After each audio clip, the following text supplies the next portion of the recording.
তারাবির সালাত কয় রাকাত আদায় করবেন, এই বিষয়ে আমাদের দেশে বহু বিতর্ক হয়। আমি একটি হাদিসের সূক্ষ্ম দিক আপনাদেরকে বলে যাব।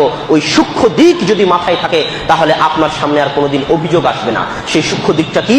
আয়েশা রাদিয়াল্লাহু তাআলা আনহা বলছেন, লা ইয়াজিদুন নবী সাল্লাল্লাহু আলাইহি ওয়াসাল্লাম 11 রাকাতিন ফি রমাদান ওয়ালা ফি গায়রিহি। আল্লাহর রাসূল রমজান এবং রমজানের বাইরে 11 রাকাতের বেশি রাতের সালাত আদায় করতেন না। এই হাদিস আপনি বহু শুনেছেন, কিন্তু আমি আপনাকে এই হাদিসের একটা সূক্ষ্ম দিক বলে যেতে চাই। সেটা কি? আয়েশা রাদিয়াল্লাহু তাআলা আনহা চাইলে এটা বলতে পারতেন যে আল্লাহর রাসূল 11 রাকাতের কম আদায় করতেন না। কথা মনে হয় বুঝাতে পারছি না। আয়েশা রাদিয়াল্লাহু তাআলা আনহা চাইলে বলতে পারতেন যে আল্লাহর রাসূল 11 রাকাতের কম আদায় করতেন না, সর্বনিম্ন 11 রাকাত আদায় করতেন, আর বেশি যত ইচ্ছা আদায় করতেন। আয়েশা রাদিয়াল্লাহু তাআলা আনহা চাইলে এটাও বলতে পারতেন যে আল্লাহ রাসূল 11 রাকাত আদায় করতেন। এই দুইটা বাক্য বলতে পারতেন, কিন্তু এই দুইটা বাক্য তিনি না বলে তিনি কি বলছেন?